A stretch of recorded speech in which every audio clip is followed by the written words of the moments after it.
What's up, everyone? Welcome to today's video. Welcome to the Video Game Fight School channel. Thank you very much for tuning in. So finally, I've finally passed that hump, that valley of exposition in this God of War Ragnarok game.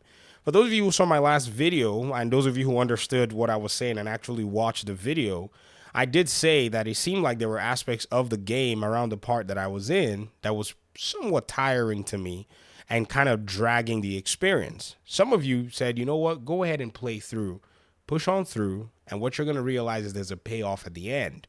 Because I got to the Ironwood side, it really kind of dulled the, pacing of the whole game because we're looking at Ragnarok here. What's going on? It didn't seem like we were being serious. And so I thought, okay, I'll take your advice and I'll go keep playing.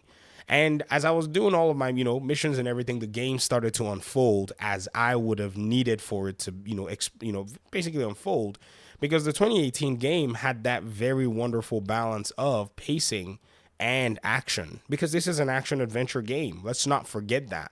As much as, we want to experience this story, and I see people saying, oh, I cried 4 times in this game. Bro, I'm not here to cry. I'm here to actually engage in the story and beat bad guys.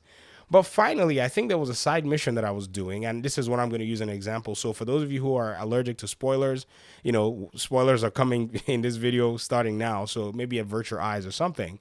And it was just a simple, well, I wouldn't say simple boss fight, but it was a kind of an extension of a boss fight that I'd already done before.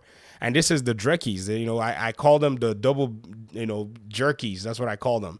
Because you get these 2 creatures that you already had fought one version of, and then, you get a dual version of the creatures. And it's pretty cool how the fight actually ensues. It comes out of nowhere, folks. Like, you're literally standing, you're about to get into a boat and, just say, okay, I guess we're done here.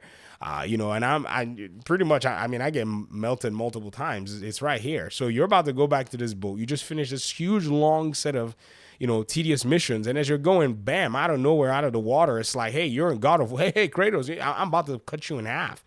And I was like, this to me is the action that I was missing and that pacing from the game. Because again, for those of you who may or may not know, this is one of my favorite games. In fact, when I started this channel, I did a retrospective on the first 2018 God of War game. Some of you've been here long enough. You commented and you watched that video. You may not remember, but it is, in my opinion, one of the highlights in terms of gaming for me. In regard to experiencing God of War finally by myself, because I never got to play the first ones. I didn't even have a console back then. My parents wouldn't get me a console when those games came out. So this was one of the first experiences. So coming to this fight and getting this experience and this challenge show up out of nowhere, to me, just really said, yes, this is what we got to be, this is what we got to see more of. Because I think what's going on here is the exposition heavy nature of the second game, which you could argue is maybe necessary or not necessary for, depending on the gamer, is something that maybe the studio wanted to go ahead and ensure that they finished the job. They made sure that they, cleaned up all of the missing pieces, or as much as the missing piece of the missing pieces that they could. And, bringing it full circle, it kind of, in a sense, is a strained balance that has to be struck, because I've even gone further than here. And so for those of you who actually advised me and said, maybe make it past that Ironwood place and just keep going. And I really just pushed on the hump, and I'm telling you, it's finally feeling like a God of War game. Oh my gosh, it took long to get it to this place. And I'm not gonna sit here and mince words. From my perspective, I thought, man, this was kind of long, to be able to get that kind of intense action that jumps out at you out of nowhere. And I thought this was one of those highlights. So this kind of got the juices flowing. I found myself in Asgard already, and I'm just kind of taking my time and seeing the way the game is unfolding. And now it's giving me the vibes that I probably needed. Also, I have to be, honest. You guys heard my voice in that last video. I was just recovering. So when I was playing the game, I think I was maybe, down with the flu or whatever. So maybe my brain was just not computing properly, overall. But this really is something that I strongly believe that here in the game, is probably prevalent, but at the same time, story beats are also quite prevalent. So I'm learning the new balance that this title has compared to the first one. The first one, it just came out. Everything came out of nowhere, man. It was actually pretty cool. I mean, I remember the first game. I felt like I got jumped on one occasion, the very first set of fights that you actually experience, it shocked me. I think it was even more recently, so that kind of taking you by surprise type thing is something that I missed, and I'm happy that it's actually here in this game to a very good extent.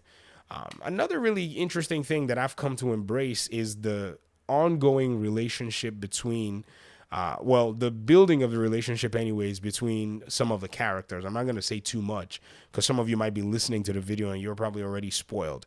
But I really am enjoying that part now that we've had to deal with, okay, it seems like the pacing of this game has, some sort of a difference to it. And that's something that I'm coming to, I don't know, warm up to in a sense. And so now I'm starting to say, okay, that payoff that those of you in the comment section were actually talking about, it is here. And it's just something that you just kind of have to walk through. So I'm pleasantly surprised. I'm happy about where the game is directing itself in a sense. And I'm embracing like all of these different nuances because it's a little jarring from the 2018, game. The 2018 game really did, bring me to a whole different level of gaming. So I was ready with this title as well. But I'm happy, and we've been talking about this in the community here. And those of you in the comment section, you guys, some of you have beaten the game, so you have a lot more insight about the game. I take my time for games like this. There's no way I'm going to play a game like this, straight up. No. It's not going to happen. Other games that are like, just run around and beat bad guys and really have very minimal stuff, I'm down for those, but I'm going to play those maybe much more extensively. But a game like this, I really have to take my time because of the mixture of everything. But I'll be back. We'll be talking a little bit more about this game. We're talking about, a little bit more about some of the action tropes, which is something that's very interesting to me. And I'd love to hear your thoughts in the comment section. How did you make your way through a lot of the pacing of the game? I mean, how did it strike you? Because I've seen different perspectives so far, and I'm just now coming around because some of the elements, like I said, that really hit me in the first game are starting to right now resonate in the second game based on my progression. So we'll talk later. Thanks so much for watching the video. I really appreciate you guys' time and audience, and hopefully we'll talk pretty soon in another one. Peace out.